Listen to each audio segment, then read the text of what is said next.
No, I know, but it was, I mean, they were at 7-0 after Yeah. 4. Are you ready, David?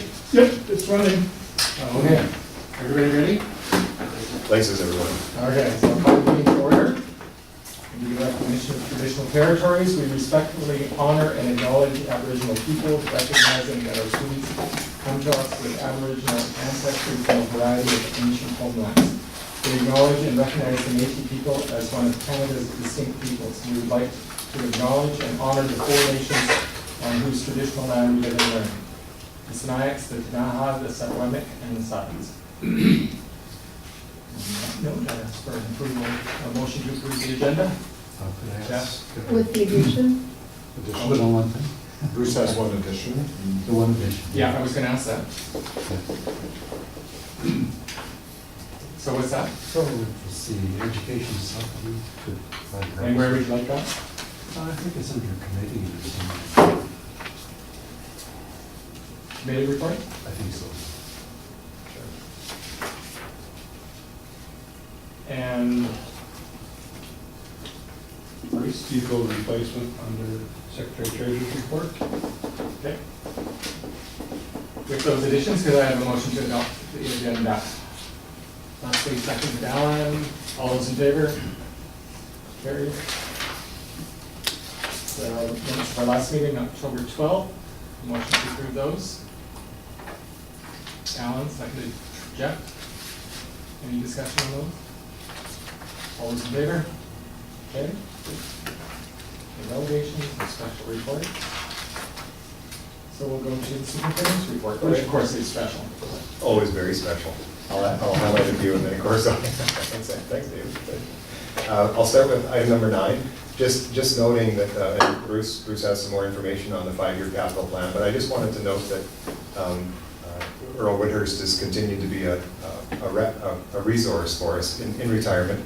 And you know that he's still doing a little bit of work for us, trying to finishing up the HVAC and the siding issues up there. But he was very happy to come in and talk about the schools like they were his own, because he had some good historical information about what we might do look for in a 5-year plan. And the other really positive thing about that 5-year plan was really that the discussion started with our buildings are in fabulous shape. And so we were having a hard time coming up with what areas of focus we might have in the next couple of years. But you'll speak to that later, Bruce, won't you? The opening ceremonies of the last bike tournament, I just wanted to acknowledge Barry Rourke and family, which has been a family affair for, I'm thinking, about 15 years. We were joking with Robin at the opening ceremonies, who's in grade 12 now, that I think she was 5 or 6 years old for the start of Barry really taking on the tournaments. He expanded the grade 8 tournament into so the grade 8 tournament runs on a Saturday, and actually became an overnight tournament, which is really unusual for grade 8s, because he runs a great tournament. And as you know, Alan, with things like Little Bear, you run a great tournament and people keep going back. Yeah. And so asking today at the opening ceremonies, the seniors, and there was I think 14 teams sitting in there, and I just asked for a show of hands who had been here previously, and 80% of the kids that were in their gym put their hands up because their teams continue to come back. They've been coming since those ones just since the grade 9 year. So I think it might be appropriate for us to have a thank you of some sort to Barry. To Barry? Yeah. Someone like to make that motion?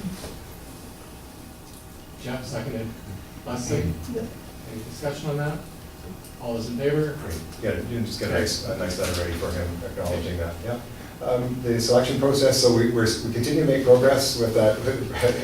We haven't fired Bruce. We refused to fire Bruce, but we are in a good spot with Mark Juman. That many folks are aware that we're right now looking for, and we'll get information specifically out shortly. But the selection process we think came to an end. And now it's just some details to work out, a contract being the #1 thing, just finishing up those details and then get information out. Really pleased with the continued support of that kind of selection process by having both Bob and Clara there joining Todd Hicks and the board members through that process. And I think it's 4 times we did that. I think that might have been a 4th time. 4th time lucky. We said we needed one good one. And I think we found one.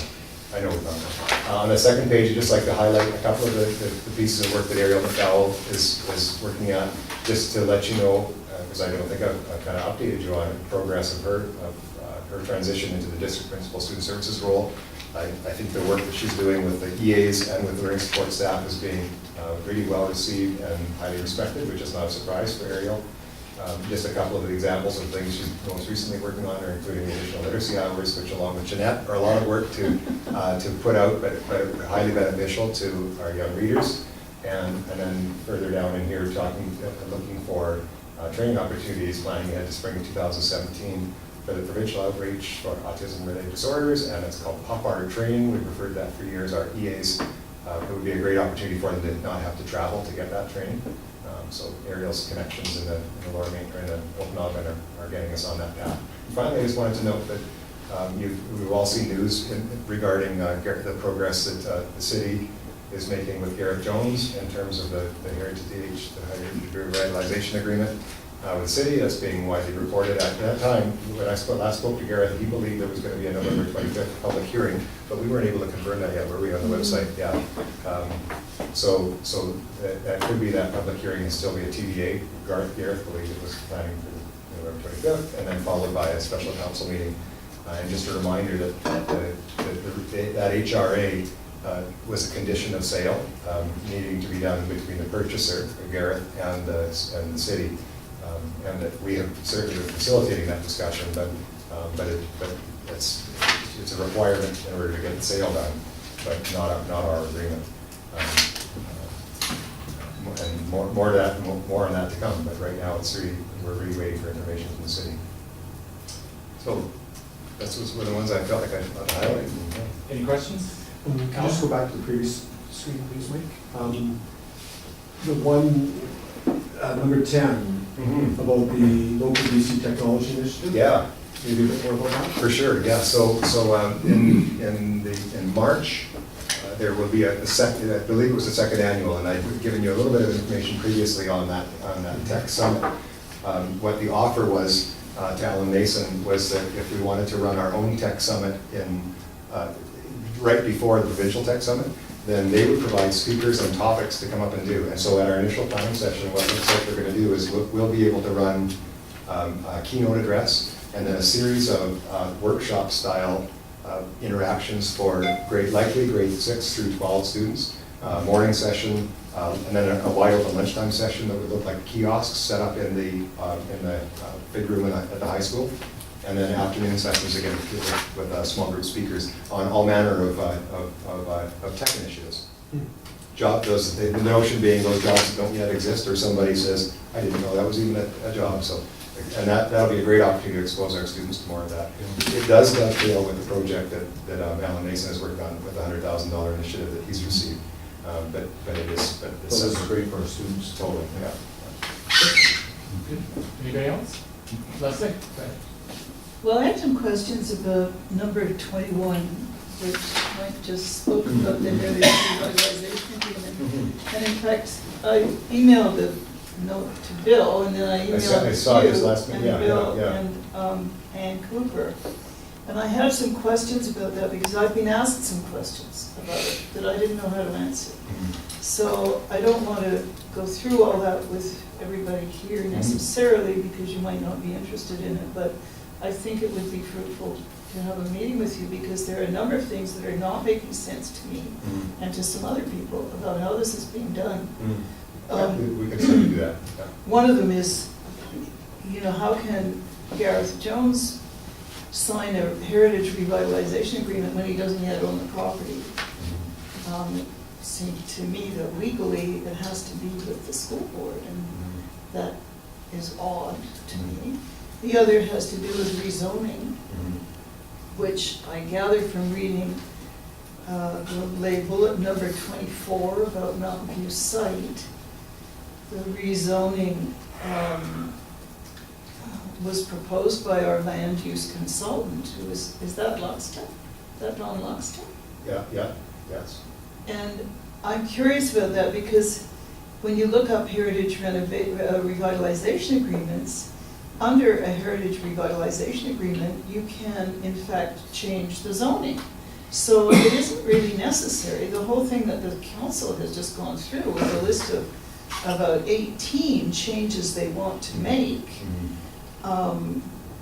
you know, in terms of the land use for that building, it's just unnecessary. And I'm curious as to what is going on at city council that is leading them to want to make these rezoning changes, when in fact, under a heritage revitalization agreement, once it's signed, Gareth Jones could make those changes without any rezoning whatsoever. So I would like to discuss that with all of you, and possibly with Ann, and possibly with Don Luxton, because people are asking me questions about it, and I need to be able to answer them sensibly. Yeah, so. And I talked to you this Yeah. earlier, and we'll set up a meeting Okay. and to go over some of the issues. So Yeah, that we'll when make will sure Ann be everybody back, understands. do you know? Understand. She's back? Yeah. Oh, okay. Yeah, Okay.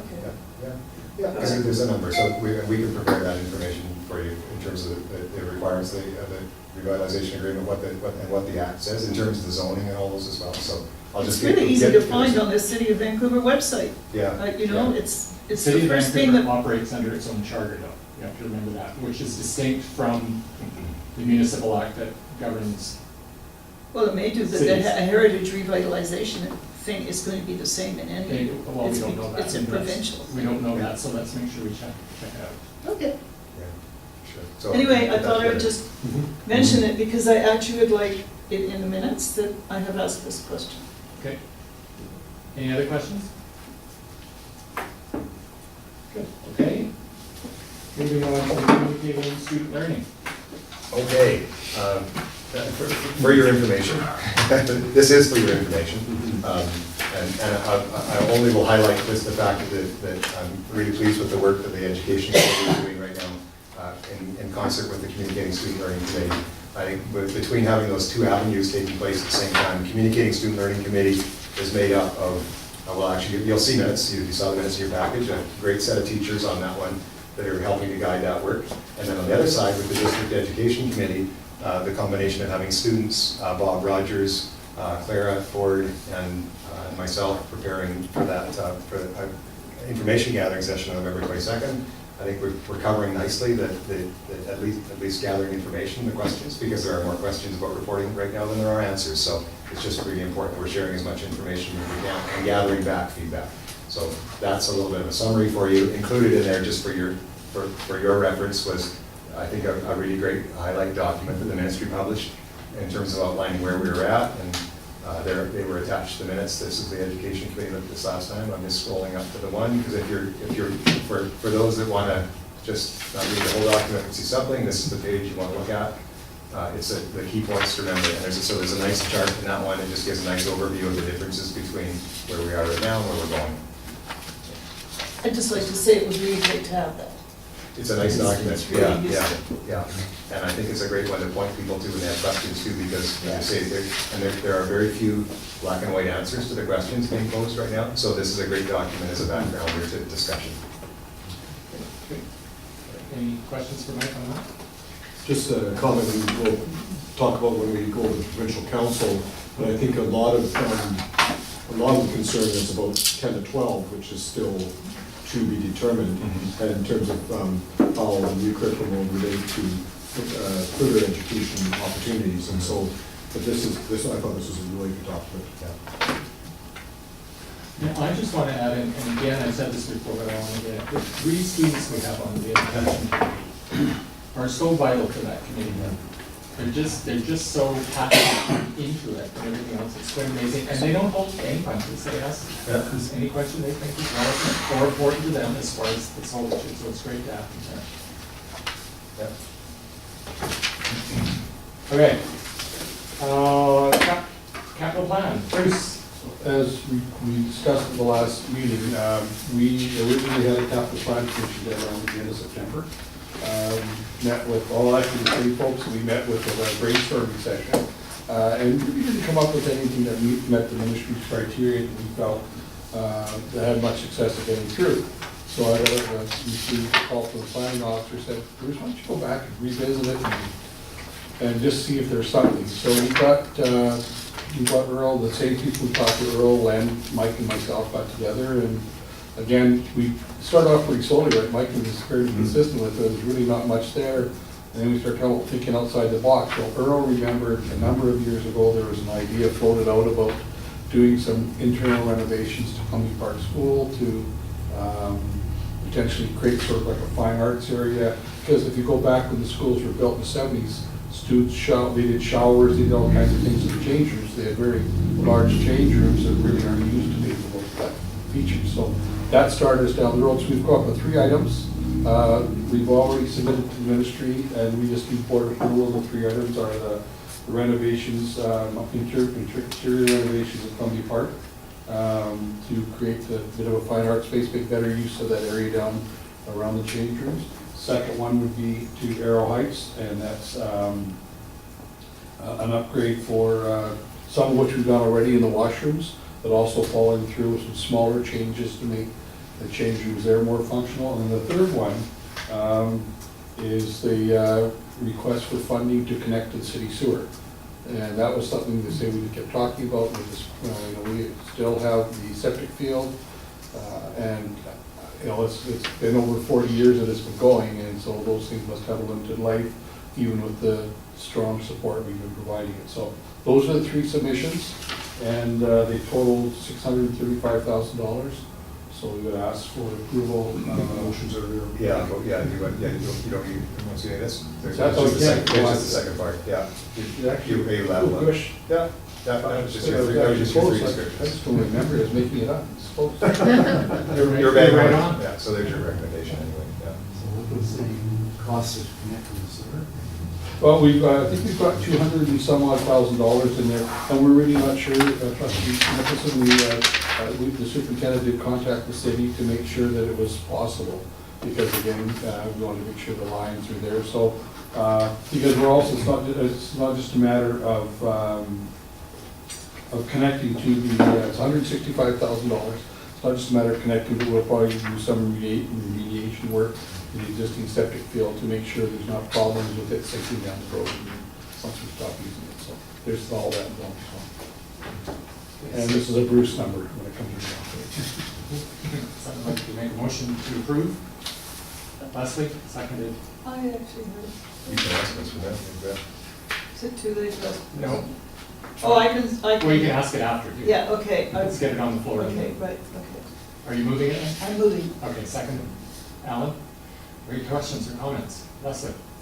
The $635,000, is that something we're just requesting, and we will only do these things if we get the money? That's correct. And what it is, I know a lot of us have suspicions as to why this money's starting to flow out, but part of what it is, and I had a good conversation with the top person there, they're now managing the capital dollars a little bit more efficiently.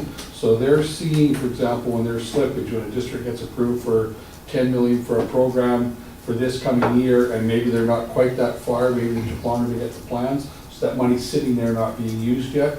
In the past, that could get lost, because the ministry can't carry any of this forward past March 31st, in each one of their year ends. So what it's coming from is they're managing their dollars on projects, so as they see there's some slippage, they're able to say, and that's why they want 3 or 4 projects, so with relatively short notice, and we're trying to get ours now into off-the-shelf ready work, so we're just starting that process now. Earl sent me last week the original drawings for the Columbia Park concept. Okay. Alan? Yeah, Bill, Mike, Bruce and I were all at a session with ministry staff last week in Vancouver, and they indicated that how slippage works is that, say you're building a school, and you say this is how much money we need, but because of a delay in tendering, or one of the trades is on a sequence or whatever, when it comes to March 31st, they had up to, say, 20-25% of the budget they were planning to spend hadn't been spent, and what has happened in the past is that money's just gone back into the Ministry of Finance. And so what the Ministry of Education wants to do right now is have those very quick shelf-ready projects, so that they're going to be talking to the schools that are, all the districts that are building schools, and saying, do you need that $6 million this year? They said, well, actually, we only need 5 of this. Okay, we've got $1 million freed up, who's ready? And so that's why it's in our best interest to have these small projects, relatively small and provincial scale projects ready to go, so that in the future, our ministry doesn't suffer from this slippage. Any other comments on, all those in favor then? Carried? And then the student transportation fund? And the student transportation plan, that was approximately $49,000 that was announced during the summer that we had to put an application in for. And we received approval of our plan. In terms of our plan, what we had was, we're going to complete the outfitting of our garage so that we can do pretty well everything we need to in-house. There's about $12,000, another $10,000 to provide electronic monitored block heaters for the buses and the vehicles. So last year, partway through, we were doing it manually, but normally during the, say, winter break, they'll be charging the whole time, which you don't need. And then other money that when the superintendent and I were going through the preliminary budget, we borrowed some money from transportation, some things we didn't want to do to support other programs, that can come back into the system. And so that's just for your information, that's now been approved. Okay, good. And then vehicle replacement. You have a note in front of you, and that was part of our year-end appropriations for dollars. We do have most of the money there. We'll have, with the money that we have carried forward for this coming year, we'll be able to cover off the purchase. So it's not a $70,000 bus or truck. It's just under $50,000, but the dump and the other part of it adds another $20,000 to it. So, and just wanted to be aware of the process we used and that we're. Okay, good. Any questions for Bruce on that? Just that you, just knowing that the truck that we have been using last year was taken off the road. We managed to get it back on the road for last year, but it continues to deteriorate, and we're not going to be able to license it this year. So in terms of sanding, we're a little bit behind. We'll have to use the pickup truck and use half loads at a time, so it's certainly less efficient. So it's been a long time, and we got a lot of service on that first one. So it's a big expenditure, but we're going to have probably we got in excess of 20 years out of this. Yeah, the other one was 23 years old. Yeah, So. we need it. Yeah, it's a good one. Good. Okay, that's it for Bruce, right? That's it. Committee reports, District Parent Advisory Council minutes. No, that would have normally been Elmer. That would be Elmer, yeah. So just for your information, I think Elmer said last time he quite likes that group. I would repeat again. It's a great group that comes together on a monthly basis representing each school. Nice sharing of information, and every time you'll see it, some back news from each. They report on about, Jeanette, about 5-10 times a day, the notes. They distribute a whole lot of notes, so it's a great sharing, so they have an idea what's happening in the schools. Just a nice connection for them, so just there for your information. And we need a motion to receive those, right? You do, yeah. Right, motion to receive those minutes. Jeff, second. Sure. Leslie. Any discussion or questions? All those in favor? Carried. And then the Aboriginal Education Advisory Committee. Yeah, this was an interesting meeting. One of the things that you'll be pleased about, I think, it came up, it's the last thing in the minutes, but there was a discussion about this paragraph that we read in recognition of traditional territories. And Lisa Moore pointed out that recognizing the Métis people as one of Canada's distinct people sort of privileges the Métis above every other group, and therefore it's unbalanced, this statement.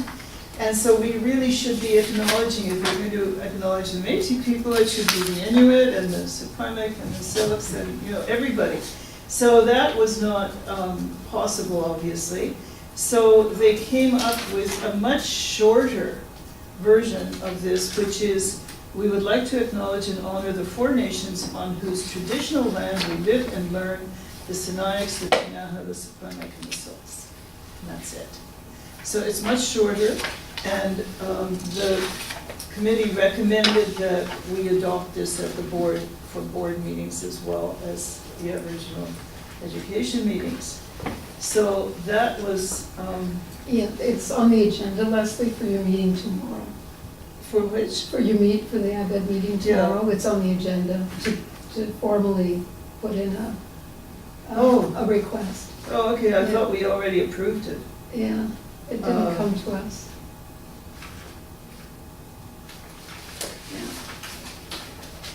I mean, I guess we approved it for the Aboriginal Education Committee, but we have to propose it for everybody else. Okay, so that took up quite a lot of discussion time. And Lisa Moore in the Aboriginal Education Fall newsletter has a little piece about why she wanted to do that, and it's quite eloquent, and you can read it there. It's on page, the last page, the last one. So that was one of the things that was discussed. Another was the issue of Aboriginal education permission forms came up, and Lisa wanted to have the wording on those permission forms tweaked a little bit. And I think Ariel is going to request copies of the permission forms, and then was going to meet with Lisa and Karen to recommend some updates to those permission forms. I don't know what the issues are, but there have been some parents contacted Lisa saying, you know, this is not making sense, or we'd rather see it some other way. So there's that which is going to come to the board, I believe. And then there was quite a lot of discussion about the success, apparent, of the enhancement agreement that we worked on for such a long time. And copies are in every school. There's a rubric that Ariel developed for teachers in order to assess where they are in meeting the two major goals of the enhancement agreement. And then there was some discussion about, well, it's not good enough to just have an agreement. We want to monitor the implementation of this agreement as we go through. So there was discussion about what's been done so far. Dr. Martin Brokenleg, who is the author of a Circle of Courage framework for Aboriginal education, is coming to Revelstoke on May 5th for a PD day.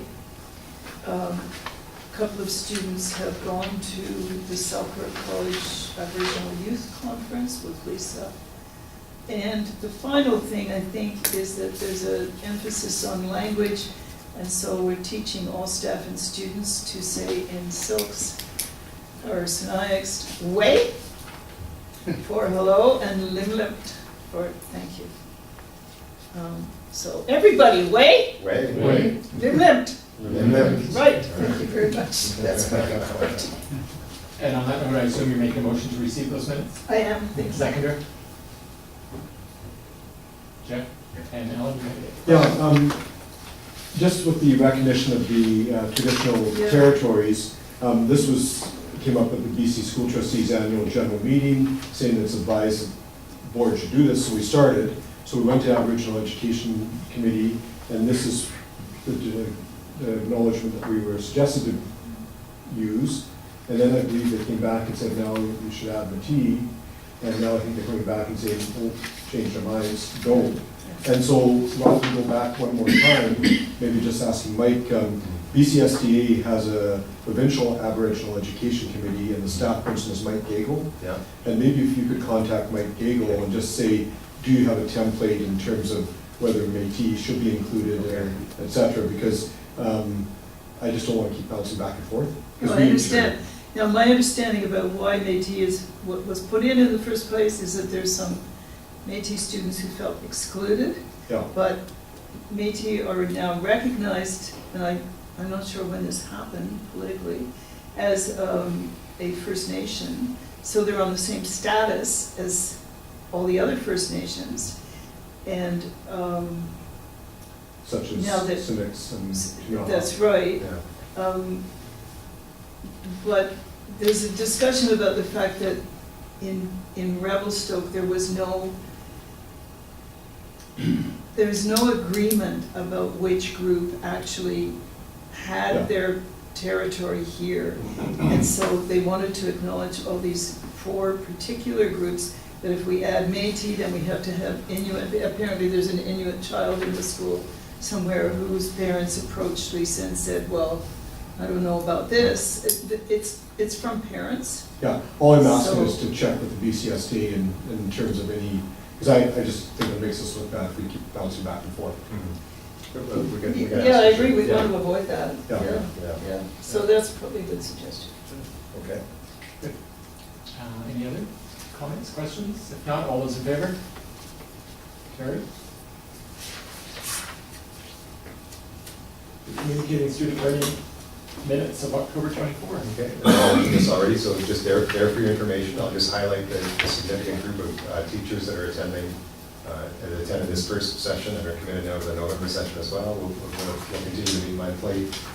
We've obviously looked at the reporting order, generated the minutes include a series of questions and actions that staff felt were the first things to do to get started, and then a set of guiding questions that they're now collecting information on. So this is from work information for communicating student or for the education committee as well as a part of our information gathering sessions with parents. Okay, so we need a motion to receive those minutes. Alan seconded. Leslie, any questions, comments? All those in favor? Carried. And then Jeff, you had your. Look, item. excuse me. This supplement from the also review came out about 2 weeks ago, 3 weeks ago. I think 2 weeks ago, yeah. Yeah. And I really think it's excellent. I'm bringing it up here because it was on the list for the communications committee, but we haven't discussed it. Yes, that's So great. tell me what I had. Yes, yeah. I don't know if it was you, Mike, or. Yeah, well, it made us offered the chance to pilot it in June, and so I said yes then, and then went about collecting the stories from people, so. Right, yeah. And I, in the meantime, changed my name as well. Yeah. Mike Cooper. Oh, I didn't notice. Mike. Mike Cooper, yeah. Alex, really? Seriously? Okay. Yeah. But anyway, it does give a really excellent overview of the Yeah. system from preschool to graduation. And I just wonder about the distribution. Like it's not within the paper that was sent out to us. Yeah, so the Times Review decided to provide us copies for the students. So that's what they did. So we have a copy for every student, and they went home with newsletters in that way. The high school is looking for a different distribution method because they, 1%. if they give, yeah, that's right. Yeah. So they're giving them one. I also had a stack for the Chamber of Commerce. So Alan Mason took a good healthy stack from us, I think 50 copies, and then it just distributed them around other places. So yeah. So it wasn't distributed with the newspaper? They chose not to do that. Yeah. They gave us. I think it was. Did we count 9 or 50, Jeanette? Yes, something Yeah. like that, yeah. Yeah, so we took out of that pile of 950, we took enough for every elementary student to have one, and then about 150 up at the high school for distribution to parents, to people as they come in, because there's no time-sensitive information to speak of as they're able to give it out at PAC meetings and parent events.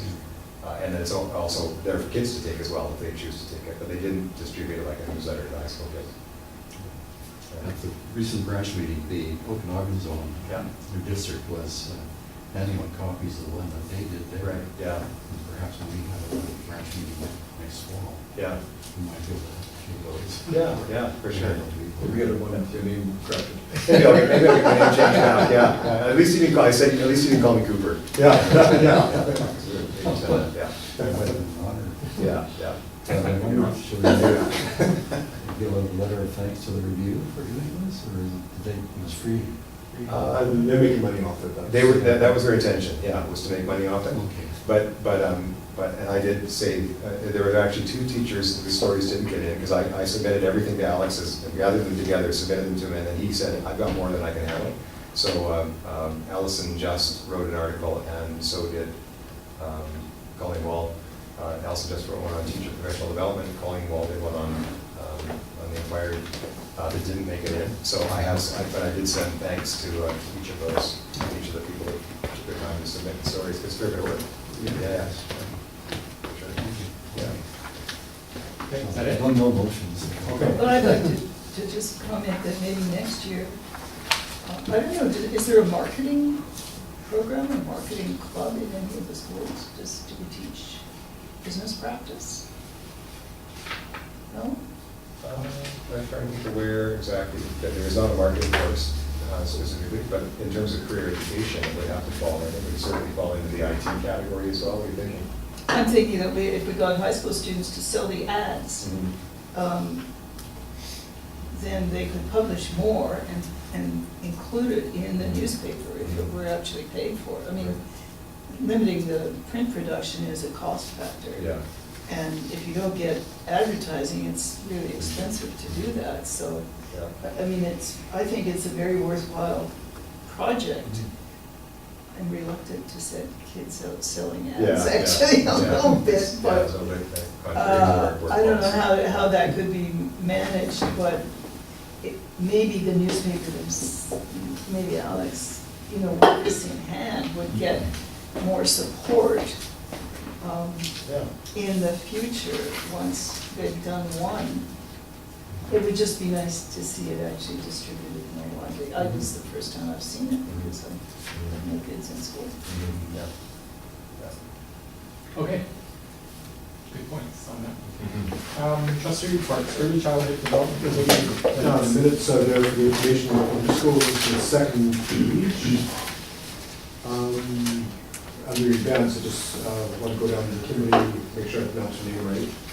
So right there. So this weekend, there's great opportunity for our community. Kimberly Schauner Michael is here, and she's doing, I know there's a dinner on Friday night and doing workshops, and she's basically regarded as a worldwide expert, and so it's a real coup to have her come to Revelstoke. And so I know, I heard that there's at least 30 people signed up for Friday night, and I think it's strong support from the schools, and so it's great to have her here. Other than that, just information for just that information.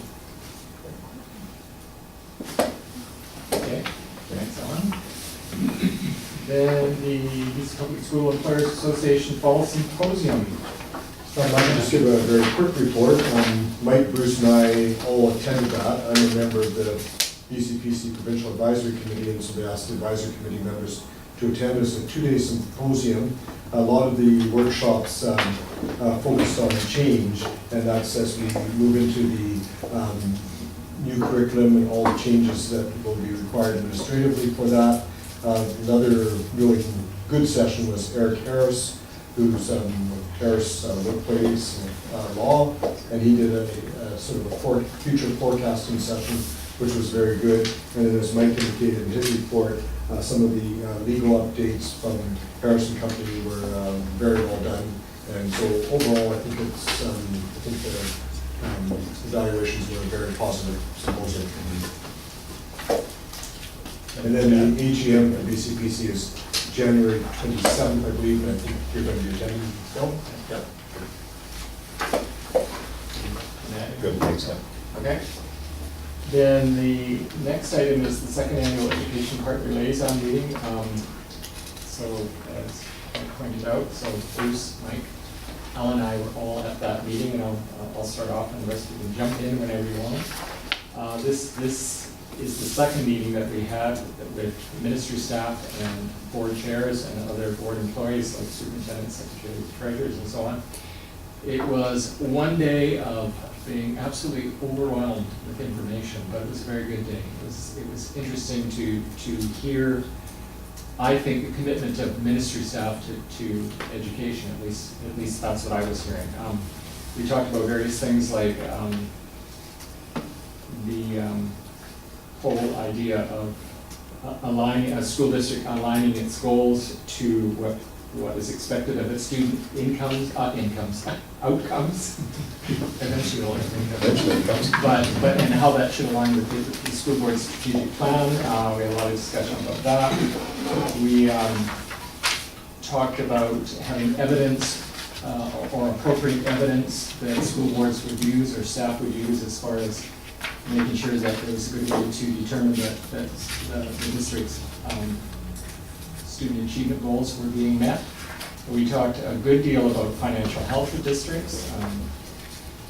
George Farkas is his name. He's the Assistant Deputy Minister, somebody that actually, as I understand, worked in the Ministry of Finance before he came to the Education Department, and he certainly understands finance. and I thought he was very open to listen to a lot of the concerns that were raised.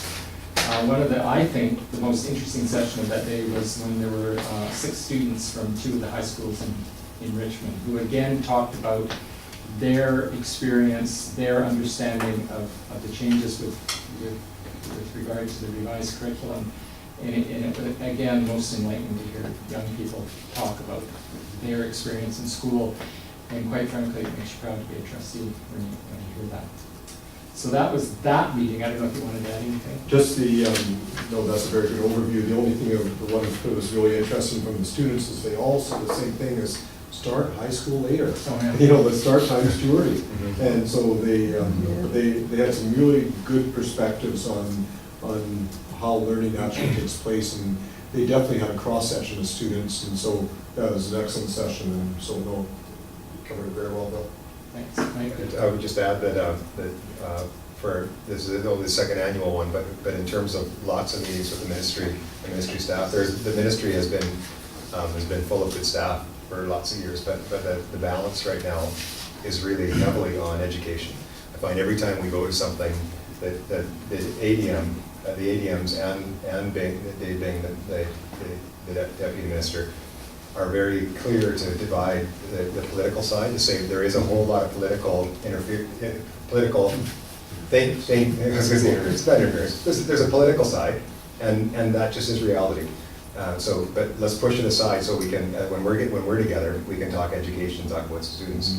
And that focus really came through very clearly on that day. That was really not about politics. In fact, when a few political questions came up, they redirected very nicely to say, we could spend all day saying things like we need more money, but while we're here together, let's focus on education. And they are not the politicians, and they're very clearly educators. So I'm really pleased with the staff. And I also think that that Dave Bing kind of gave a bit of an indication that maybe he's either retiring or moving on.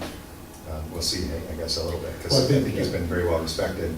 Yeah, he's told us that anytime after election, regardless of what happens, there's usually a signal for a new minister and new deputy minister. It's really great. So he's expected to be gone sometime in the foreseeable future. He's put good ADMs and assistant deputies that are really education focused, so great. That's all. Thanks, Bill. Do you want to add anything? Oh, actually, just because Bob's here, following on what Alan said, not only do the kids want to start earlier, they want all the courses, like music, drama, PE, that are fun, that should be first thing in the morning, because when they come in, they're a little bit tired or whatever, and so they get those things, you get your brain working, you're excited, That's right. they're all ready to go, so you can start with the boring courses like math and so on. That was the comment. I think it's So when your important brain that is all schools- pumped up and ready to go from having those fun courses first thing in the morning. So that was, I thought that was pretty interesting. Well, the young boy that said something in fact, well, I'm always waiting for the drama, and I thought, well, we always are. We always are. Waiting for the drama in life. Yeah. Okay, and the next day, the Thursday, actually, and this isn't on the agenda, but I'm going to jump into it anyway, and that was the ECSDA meeting of board chairs. So we had a full day again on a number of topics. I'll just go briefly over those also. We had a really good session and with Shannon Mason, who's with the Ministry of Education, and went over how they do the capital programs, and Bruce alluded to this earlier about how they're dealing with financing of a lot of the capital issues. They do have their priorities. For instance, seismic mitigation is, I guess, their priority one, and that really relates to student safety, and there's a huge amount of money being put into that. But overall this year, there's $450 million being put into capital projects. They're projecting $530 million for next year. And I sat through that whole session thinking, right on, Bruce, we're getting our share of that money, so that's good.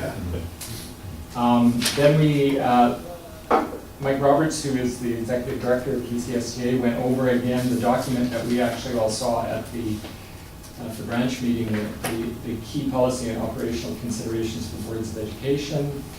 Again, pointing out that, and I think one of the ministry people said this too the day before, they're looking at a way to put the various recommendations that came from the advisor to School District 83, the advisors on 39, the recommendations arising out of the Auditor General's report, those sorts of those recommendations into some sort of template that boards could use to look at, you know, how we're functioning, looking at our policy, making sure that we have things in place that should be in place.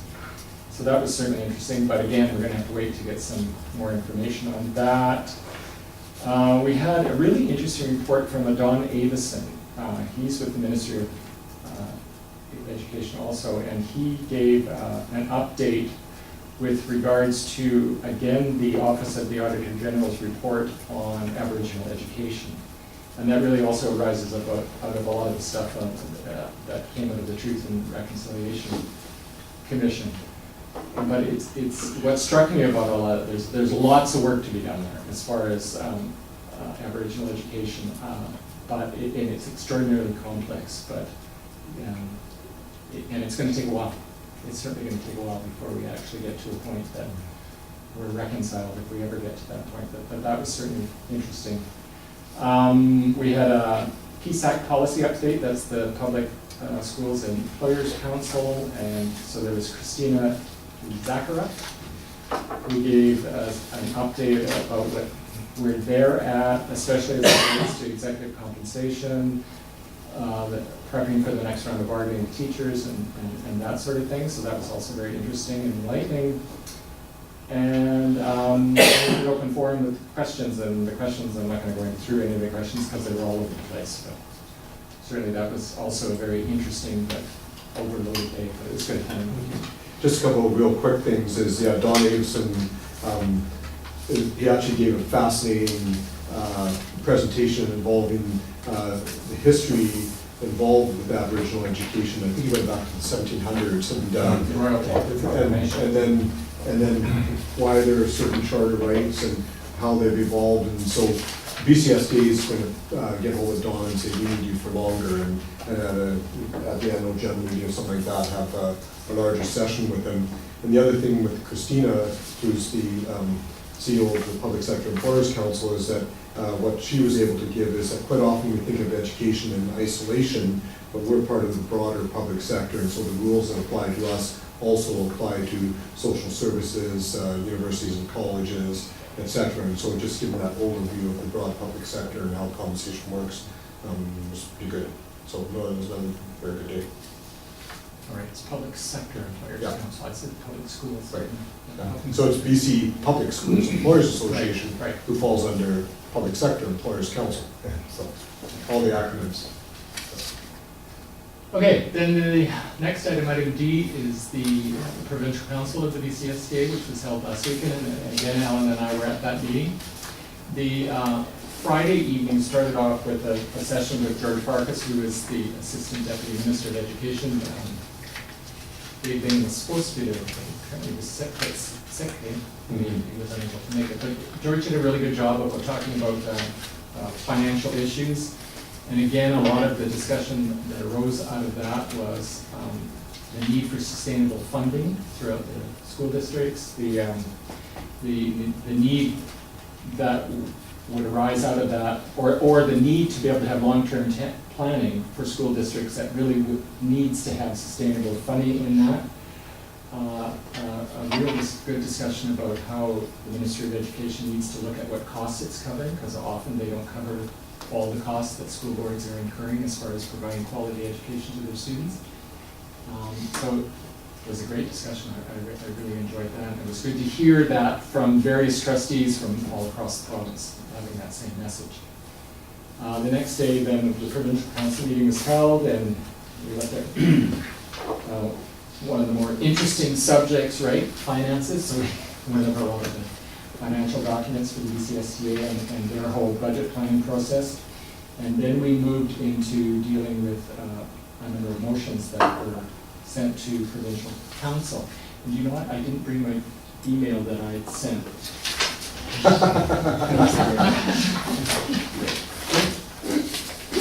Thank you. Looking at those, there were a number that dealt with, and I did send them all out to you, except there were 3 new ones that were accepted as late motions at the meeting, but of those I consider them. I think there might be others that we can look at that maybe we'll bring to the next meeting, I'm not sure, but I thought this was enough for today. But the first one, and I did send this out to you all today, so The first meeting that was passed was that the BCSTA requests that the Minister of Education and the Minister of Finance provide full funding to school districts to pay for the salary increases which were recently approved by the Public Sector Employers Council for exempt staff and executive staff. And I'm suggesting we have a motion of support for that one. Alan? I would make a motion to send out in support. Okay, seconder, Leslie? And just the discussion is that, again, PSEC has a broad overall exempt compensation, but there's a real argument to be made, especially when you look at our principals and vice principals, that their salaries are very much correlated to teachers, and teachers was, the fiscal mandate came from the provincial government who set the mandate, funded it, and therefore caused the compression for the principals and vice principals, and so logically that should be funded as well. And so that's what we're shooting for. I just ask, is the motion that we To- write a letter to BCSDA, or we're writing the letter to the Ministry of Motion of Finance? support for BCSTA's. So it would go to the Ministry of Finance in support of And in BCSD's support, motion and okay. copy to BCSD. Okay. Any other comments on that? I just want to add one. For me, this is really also all about fairness and equity and treating all of our employees with respect as far as how they're treated through their employment conditions. And it's the way the minister's been handing out money, it's time to ask for some more. Yeah. Quite frankly. Any other discussion on that? All those in favor then? Carried. The second one has to do with the recently fired school boards, one in Shuswap, of course, and the most recent one in Vancouver. And I am again suggesting that we provide a letter of support for the following motion, that the BCSTA's Board of Directors urge the Ministry of Education to immediately include in the terms of reference for official trustees a date for a by-election, which shall be set within 6 months of a board being fired, and the school districts 83 and 39 be affected by the said change immediately, and additionally, the BCSTA Board of Directors call on the Minister of Education to amend the School Act Section 1.723 to require a by-election be held within 1 year in the event an official trustee has been appointed to a district board of education. So motion to support that. Alan seconded.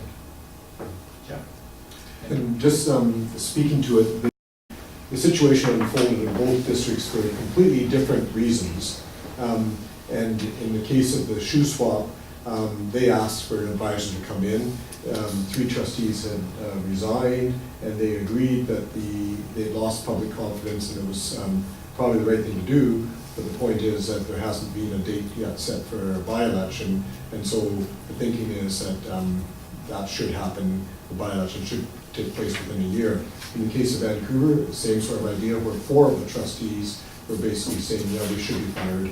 And then they came and did an audit of the board expenses and review. If any of you haven't seen this yet, it came out last week, and it's Peter Nolberg's report, and it's just a very, very interesting reading in terms of the situation that was going on in Vancouver.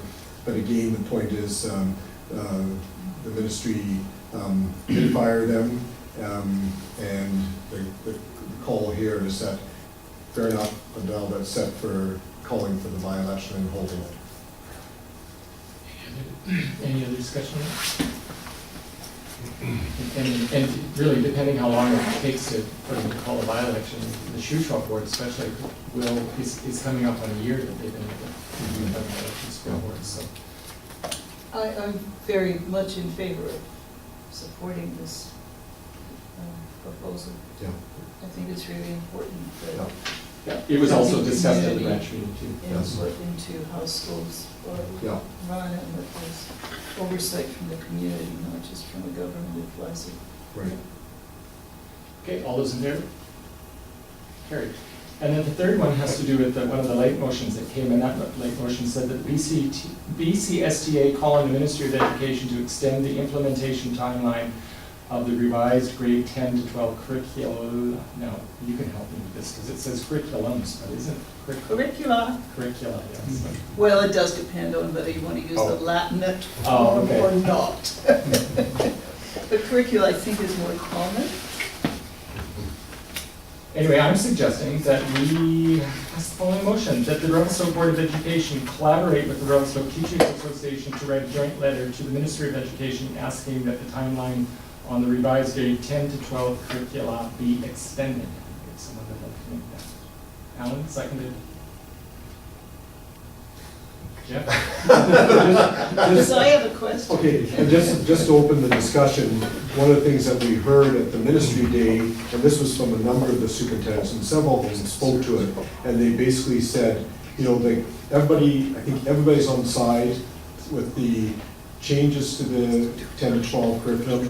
There's recognized that there's sort of a draft period where we're trying to work things out, and what everybody's saying is when you put the whole piece together in terms of revisions that need to be made to the curriculum, the assessment discussions that need to take place, it's a little bit rushed to be able to jump into implementation. Everybody's saying, yeah, it should be, we're not trying to say delay it, we're not trying to say don't do it, it's just do it when it's going to be successful and all the bugs are worked out. And so there's widespread support. Several districts spoke to it and some of the problems that they would have to do in terms of the timetabling, the scheduling, the staffing assignments as of February for things that are completely unknown in terms of content. And so there seemed to be some good logic to say, let's just slow down a little bit. The deputy minister said that his staff have been advocating to him as well, and he's starting to listen to them. He's still open for this sort of decision to be delayed. And then Dolly might be able to add to it, but that's Les, you had a question? Well, thank you, Alan, you've just answered my question. okay. Yeah. My question was why are they To do it recommending right. the delay? To do it right. Yeah. And two things I'd like to add. One, that I thought it appropriate we do this in collaboration with the RTA just to get some of their input and where the local teachers are feeling on this issue, because it would be interesting to hear that. And I personally haven't heard any yet, but I'm sure there's lots of concern out there. The other thing is, my understanding, because I got a copy of this, and maybe all trustees did, and I'm not sure, but the BCTF has also formally requested that, you know, that the implementation be extended. Okay, all those in favor then? Carried. Good. Thank you very much for bringing it, Jeanette. I knew you'd make sure I knew she'd make sure I was prepared. Okay, I think that takes us to the end, right? Question? Except for questions. Yeah, I have a question about seismic preparedness, which you referred to about 10 minutes ago. I'd like to know, have our schools been assessed for their vulnerability in the event of an earthquake? Our local schools might Yeah. have, Bruce, can you answer that? They have not had seismic, we haven't had specific seismic testing done that you would normally have done in the Lower Mainland area. Yeah. And Bruce, correct me if I'm wrong, if you got information on it, we don't spend a lot of time on seismic discussions because we're not considered a part of a risk zone. So from a ministry perspective, we're outside of what you consider, like we don't apply for seismic upgrading. We're not qualified, we don't qualify for seismic upgrading. So we haven't spent any money or time on that. You do know that the strongest earthquake in mainland BC occurred here in Revelstoke in 1916? I did not know that. It was 6.6. Really? Yeah. We should bring that up because we might get slow money. Yeah. If you go up north on Highway 23, Yeah. there's a paleo slide that hangs above the dam, Yeah. and BC Hydro has about 100 seismometers in there. They're just waiting for one to come along and kick that loose. Kick it loose, yeah. Interesting. It's interesting because the minister, I guess it's the Minister of Education, does have some sort of group that has gone around the province and has, 450 schools? There's 450, I think that's the number we heard the other day. On the list of schools that need seismic upgrading, and none of them are here in those. So most people aren't aware of that. No, I wasn't. But they did do an inspection. This goes back quite a while ago, 10 or 15 years at least. And districts at that stage were using, there were some recommendations in terms of general ones, like how you fasten lights, additional supports and those sorts of things that were more operational. Structurally, I'm not sure, because I wasn't here at that stage and hasn't raised before. Yeah. So, but within the actual components of the classrooms, all that work was done. Yeah. Okay. Any other questions? Well, you answered the one Bob that I has a question. prepared, but I do have a question about the dump truck. that's being reported. Okay. Michelle's looking for. If you, yeah, we're not selling the old one, it's not worth it, it's gonna, that's what you're after. So we will be selling the old one at some point in time. Yes. For parts, for parts. Whatever, we just put it out, and whoever wants it, they can do whatever they want. Oh, no, seriously, was that the question? Is that- I cut you off. Yeah. The question was, what are we doing with the old one? Yeah. Oh, okay, okay. Put out for sale, and it'll be in the paper, I'll make sure we let you know. Yeah. Okay. Motion moving camera? A second? Yeah. All those in favor? All right. Thank you. You should have,